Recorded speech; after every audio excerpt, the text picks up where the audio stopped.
Jack Stang, czyli gitara zaprojektowana przez Kurta Cobaina z Nirvany.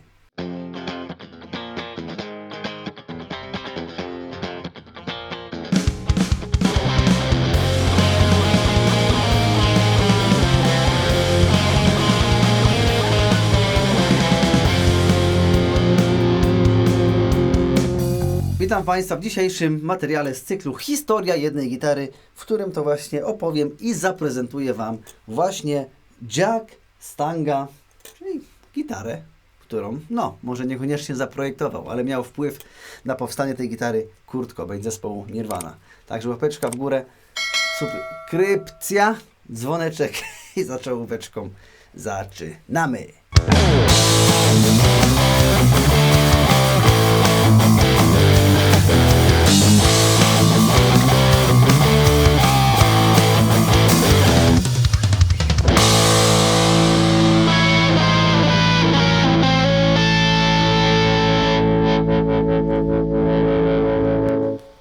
Witam moi drodzy, dzisiaj właściwie jest kontynuacja materiału na temat gitar Kurta Cobaina. Tutaj pragnę przypomnieć, że jest materiał na kanale z cyklu Historia jednej gitary o Mustangach Kurta Cobaina. Kurt Cobain uwielbiał grać na tych właśnie niedrogich gitarach typu właśnie Mustang, Jaguar. Po tym, jak się właśnie okazało, powstał Jack Stang. Ogólnie właśnie grunge bardzo często opierał się na tychże gitarach. Były to gitary niedrogie, które nie szkoda było rozwalić po koncercie na scenie. Takie gdzieś tam plotki w pewnym momencie chodziły, że dlatego między innymi Kurt na tym grał, ale po prostu lubił te gitary. I w pewnym momencie, słuchajcie, doszło do takiej sytuacji, że miała powstać gitara właśnie specjalnie z custom shopu od oczywiście marki Fender dla Kurta Cobaina. I tak to właśnie jakoś wyszło. Zresztą sam Kurt Cobain na ten temat wypowiedział się w ten sposób, że on po prostu wziął dwa zdjęcia, zdjęcie Mustanga oraz zdjęcie Jaguara, przeciął je na pół, złożył, wysłał do Fendera, wziął, macie mi zrobić taką gitarę i tak powstał Jack Stang. Zresztą nawet tutaj mały fragment jego wypowiedzi na ten temat. Custom design a guitar, your own special model? Yeah, I don't know if it's gone into production yet. I don't know if it'll be available for the public. It's up to them to decide. What I did is I took a Polaroid picture of a Mustang and a picture of a Jaguar and then cut them in half and glued them together and told them to build that. That's what it is. It's the Jag Stang. Osobą odpowiedzialną za powstanie Mustanga dla Kurta Cobaina był Larry L. Brooks z custom shopu oczywiście Fendera. Tutaj warto zaznaczyć, że oczywiście powstały dwa prototypy, Daphne Blue oraz właśnie Fiesta Red dla Kurta Cobaina. Przy czym Kurt Cobain był widoczny na scenie podczas trasy koncertowej do In Utero właśnie z tym niebieskim Jack Stangiem, a ten czerwony Jack Stang nigdy nie zdążył do niego dotrzeć i aktualnie też tam jest w jakiejś tam prywatnej kolekcji. Bo jak dobrze wiemy z wcześniejszego materiału, bądź nie wiemy, Kurt upodobał sobie właśnie ten układ, który tutaj w tym Mustangu jest, czyli Mustangu. Mówię Mustang, bo patrzę i widzę Mustanga, ale tutaj jest jakby kawałek Jaguara, tak? Bo to jest jakby ta część mustangowata, a z drugiej strony ten właśnie wystający róg jest charakterystyczny dla Jaguara. Ogólnie to nie jest gitara 1:1, jeśli chodzi o gitarę Kurta Cobaina. Tutaj Kurt tak naprawdę, jego technik w jego prototypie, bo tak to trzeba nazwać, dokonał pewnych modyfikacji. Tutaj jeszcze warto chyba dodać, że bodajże Kurt wysłał gryf ze swojego Mustanga, aby do tego prototypu Jack Stanga skopiowali mu 1:1 właśnie ten gryf. Tak mu się po prostu te gitary podobały. Jeżeli chcemy konkretne daty, to pierwsza faza produkcji tych prototypów była w 1993 roku. W 1994 Kurt właśnie gdzieś tam je i pod koniec 1993 testował, tą niebieską. A niestety, jak dobrze wiemy, w kwietniu 1994 roku zmarł. Natomiast czym się charakteryzuje jakby sam Jack Stang, już nie mówię czy to ten Kurta Cobaina, zacznijmy od tego, że mamy tutaj po części wszystko to, co jest w Mustangu, prawda? Mustangi teoretycznie miały dwa singielki. Oczywiście Kurt w swoich Mustangach powymieniał przetworniki na humbuckery i również też miał stały mostek typu Tune-o-matic wrzucony i dokładnie taka sama rzecz została zrobiona w jego Jackstangu. Co prawda jego Jackstang miał singla Texas Special. Tutaj są jakieś źródła, że był to DiMarzio H3, natomiast jego technik odezwał się, że tak naprawdę był tam DiMarzio H8, który w pewnym momencie został wymieniony na Seymour Duncan SH4JB. Tak samo zresztą właśnie w tym kurta Jackstangu możemy to zaobserwować na niektórych niewyraźnych zdjęciach. Mostek nie był mustangowski, tylko właśnie Tunematic, stały, zablokowany, żeby to wszystko było stabilne. Tak samo tutaj niby wajcha jest, można z niej korzystać, ale wiadomo, że kurt z wajchy nigdy nie korzystał, więc tak naprawdę to jest do takiego grunge'a nikomu niepotrzebne. Jeśli chodzi o ten prototyp czerwony, który nigdy do kurta nie dotarł, no to on gdzieś tam został sprzedany na jednej z aukcji za prawie $1 000 000. Natomiast co się stało z tą niebieską sztuką należącą do kurta? Otóż Courtney Love podarowała ją Peterowi Buckowi z zespołu R.E.M. i nawet na jednym z klipów What's the Frequency Kenneth widać, jak Peter gra dokładnie na tym Jackstangu Kurta Cobaina. To, że Kurt miał wersję leworęczną, a Peter jest praworęczny, no to ewidentnie widać na tym klipie, że ta gitara po prostu jest odwrócona, ale to jest dokładnie ta gitara. Tutaj warto zaznaczyć, że mimo wszystko Kurt nigdy na Jackstangu w studiu nie nagrywał. Ta gitara właśnie powstała tuż przed jego śmiercią i tylko właśnie zagrała dosłownie kilka koncertów. Natomiast co było później? Były dwie sztuki, które są prototypami. Jak sami słyszeliście, Kurt sam nie miał pewności, czy one będą seryjnie produkowane, no ale wiadomo, że biznes jest biznes i po to została wrzucona do seryjnej produkcji te Jackstangi, no żeby po śmierci Kurta fani mieli możliwość jakiegoś, nie wiem, jakiejś spuścizny po Kurcie mieć, po tym, co gdzieś tam wspólnie wykombinowali. I tak właśnie od 1995 roku bodajże do 2006 można było kupić Jackstanga zarazem w wersji prawo- i leworęcznej Made in Japan. Natomiast w 2021 wznowiono produkcję gitar Jackstang w Meksyku i to jest właśnie dokładnie taka gitara, czyli jest to Jackstang Made in Mexico. No i teraz czas, aby się zatrzymać chwilę dokładnie na tej sztuce, czyli na tym Jackstangu z Meksyku z 2021 roku. No, jak sami dobrze widzimy, mamy tutaj już typowy mostek z Mustanga, więc no, widzicie, zrobiono specyfikację a la Kurt Cobain, ale i tak do końca nie jest to gitara tak jak Kurta Cobaina, chyba że na tej samej zasadzie to powinno działać, że skoro Kurta technik zrobił jego, że tak powiem, upgrade i modyfikacje, to jak chcecie być jak Kurt Cobain, to musicie sobie załatwić technika, który wam tutaj wrzuci mostek taki, jaki powinien być. Natomiast te przetworniki to też nie są te, jakie Kurt Cobain miał w swojej gitarze. Tutaj mamy, jak to przepięknie nazwany, że jest to Jackstang Single Coil oraz Jackstang Humbucker. Nie wiem, bym musiał rozkręcić je na części, aby sprawdzić, co tutaj się dzieje. No co, skala 24 cale, korpus wykonany z olchy, gryf klonowy, radius 7,25. Jest to dziwne rozwiązanie, ponieważ no wiadomo, radius taki ala lata 50., 60., więc no takiej mega niziutkiej akcji strun tutaj nie możemy zrobić, a nawet podczas podciągania do góry gdzieś tam czasami można zahaczyć o, no wiadomo, struna może wygasnąć, ale wiadomo, Kurt Cobain nigdy albo bardzo rzadko podciągał struny, więc może nie jest to potrzebne. Klucze typu vintage, no i co jest tutaj istotne, no to pręt do regulacji gryfu, czego ja bardzo nie lubię, jest tutaj, czyli trzeba rozkręcić cały pickguard, wsadzić śrubokręt, żeby gryf poprawić. W tym momencie mi by wypadało troszeczkę zmienić akcję strun, ale po prostu mi się tej gitary nie chce rozkręcać. Wolę znacznie bardziej rozwiązanie przy główce. Głośność, ton, no i te pierdolniczki. Jak ktoś nie wie, jak to funkcjonuje, no to mamy dwa niezależne przełączniki do każdego z pick-upów. Jeżeli są na środku, to gitara nie gra. Żeby włączyć jedną z nich, przerzucam, gra mi w tym momencie ta. Wyłączę, włączę tą, gra mi mostek.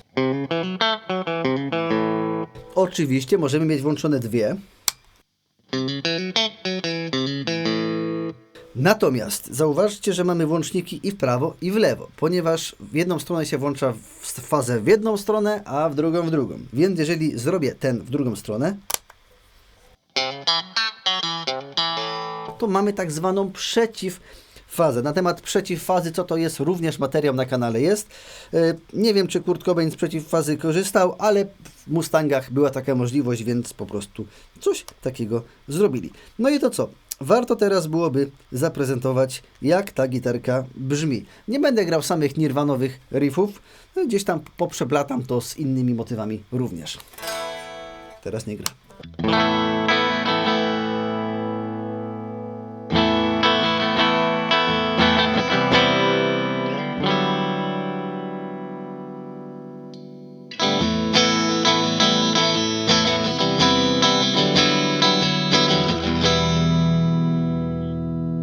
A teraz przeciwfaza.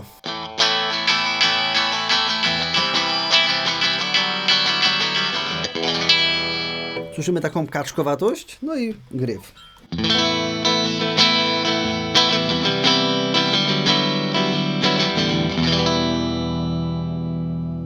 Chociaż no mogę wam zagrać.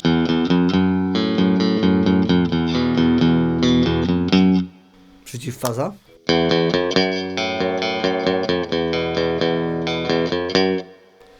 A, to. Teraz no. To jest dokładnie tak samo. No nie powinno być dokładnie tak samo. Nie no, Powinien się czymś różnić. no przeciwfaza w prawo-lewo, a potem w lewo-prawo. No to jakoś tak to wygląda, nie? Słuchajcie, ogólnie gitara jest... Nie ma jakiegoś takiego większego wow tutaj moim zdaniem, prócz tego, że została zaprojektowana przez Kurta. Jest specyficzna, jest, no Mustangi były to gitary, no jakby te niskobudżetowe w stosunku do, nie wiem, Strata czy do Telecastera. Natomiast, co tam można Nirvany zagrać?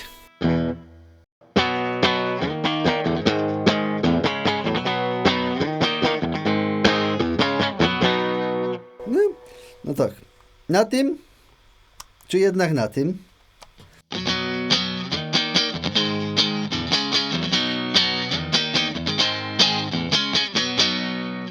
Które wam się brzmienie bardziej podoba? Mostek? Gryf? Czy może łobie?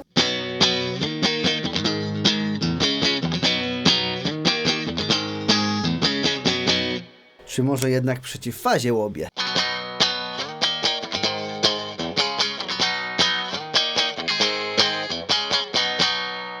Nie? To teraz czas na przeciwfazę.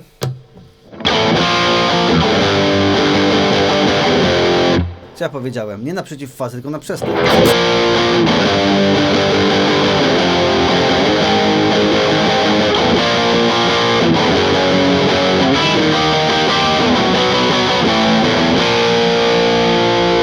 Ale możesz jeszcze zrobić przestęp w przeciwfazie. Mogę zrobić przestęp w przeciwfazie. Proszę bardzo, chcecie zobaczyć? To musi być jakiś riff. A proszę bardzo. Przestęp w przeciwfazie, bardzo proszę.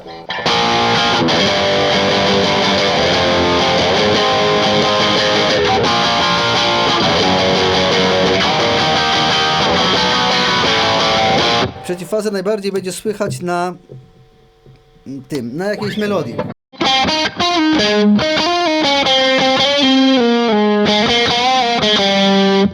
Zobaczcie, teraz przeciwfaza. Aż się stroi.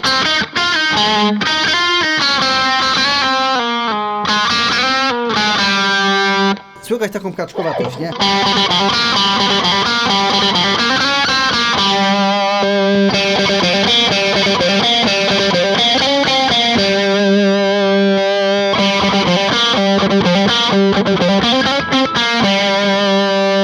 Nie lubię osobiście tych przełączników, bo trzeba się sporo namajdać. Natomiast jest bardzo małe prawdopodobieństwo, że się te przełączniki podczas grania przełączy, więc to jest akurat plus. Odpalam jeden i no nie ma szans, żeby ręką, tak jak nie wiem, w Stracie czy gdzieś indziej, ten przełącznik przełączyć. Czy to będzie profanacja?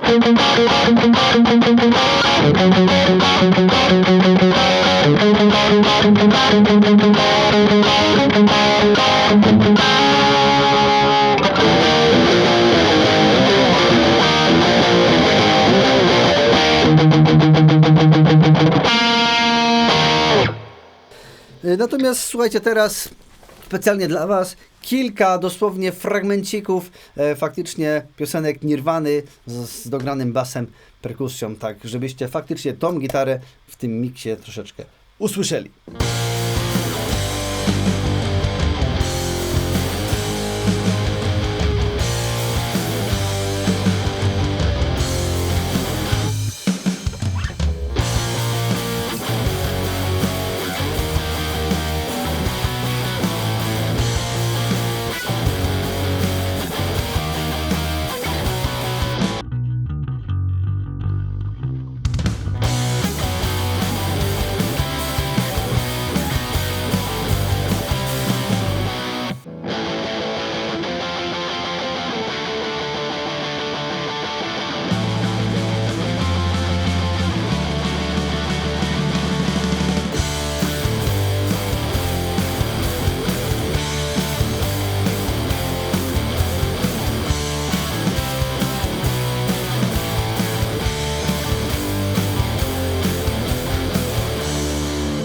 Oczywiście tutaj zaznaczam, że gram tylko i wyłącznie na gitarze Kurta Cobaina. Gram normalnie na moim IRT Studio, nie mam żadnego wybitnego przesteru. Kurt Cobain, wiadomo, miał też jakiś tam wzmacniacz, miał też jakiś przester pod nogą, więc to brzmienie nie jest na pewno identyczne jak u niego, zwłaszcza, że tak jak mówię, na płytach Jack Stanga nie usłyszycie.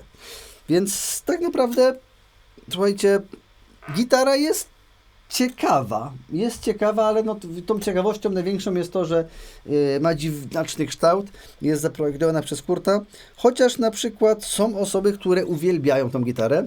Wojtek Łuszczykiewicz, Wojtku, pozdrawiam Cię serdecznie, ma właśnie swojego niebieskiego Jack Stanga, na którym gra koncerty z zespołem wideo i bardzo tą gitarę lubi. Nawet od Wojtka miałem ją pożyczyć, żeby nagrać o niej materiał, ale Wojtek tam w ogóle powsadzał zupełnie inne tworniki i jakoś ją też poklejał, więc chciałem, żeby została gitara zaprezentowana taka, jaką można było ją w sklepie kupić. O właśnie, a jak gadamy o kupieniu, to jak to wygląda z cenami? No w tym momencie nawet nie wiem, czy one są dostępne do rynku. Te gitary tak kosztowały mniej więcej w okolicach 6,5 tysiąca złotych.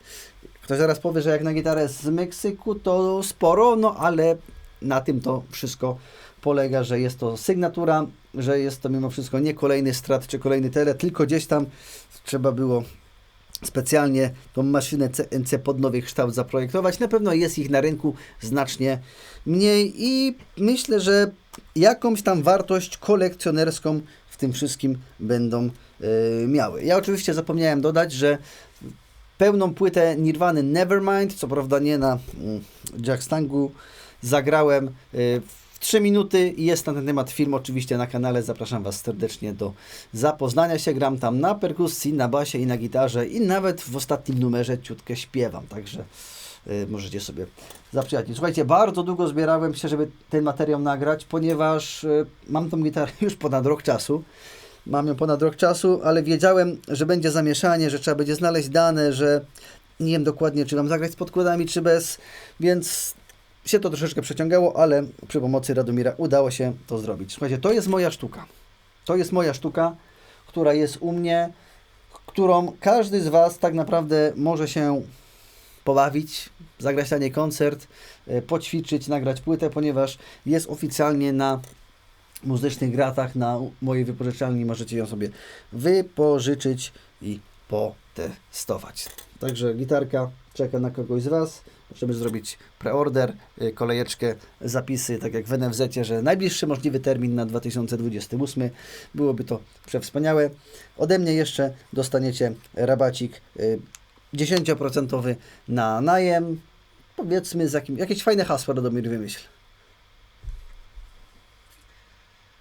I teraz go zaskoczyłem. No, nie, już chciałem pocisnąć, ale mówię, nie, powstrzymam się, nie będę, to jest grzeczny kanał. Nic mi do głowy nie strzeliło jest, dziwnego, także... Niech to będzie hasło Jack, Jack, Jack, czyli jak, o. I w ten sposób, a ile zapłacicie za taki najem? Więc słuchajcie, w tym momencie taką gitarką możecie przy tym rabaciku cieszyć się już od 6 zł dziennie. No co wydajecie 6 zł dziennie? Możecie 6 zł dziennie wydać, aby przez parę miesięcy pobawić się tym oto Fenderkiem Kurta Cobaina. Z mojej strony to tyle. Bardzo Wam serdecznie dziękuję. Gitara wraca na haka albo do pokrowca, do gratis jest pokrowiec. Taki materiałowy, ale jest. I to by było chyba na tyle w dzisiejszym materiale. Dziękuję Radomirowi, dziękuję patronom kanału i pamiętajcie, że jak Patronite będzie się ładnie rozwijał, wszystko się będzie ładnie rozwijało, wypożyczalnie zresztą też, to częściej będzie Radomir u mnie i częściej będą materiały z taką wspaniałą jakością zrealizowane, jak ten właśnie tutaj, że mamy dwie kamery i obojętnie jak gdzieś ucieknę, to Radomir, o wy patrzcie, widzicie? Jak se chłopak stara. Dobra, dziękuję serdecznie, polecam inne materiały z cyklu Historia jednej gitary. Ciężko się je nagrywa, dużo czasu wymagają, żeby się przygotować, ale będę starał się raz na jakiś czas Wam je zaprezentować. I do widzenia.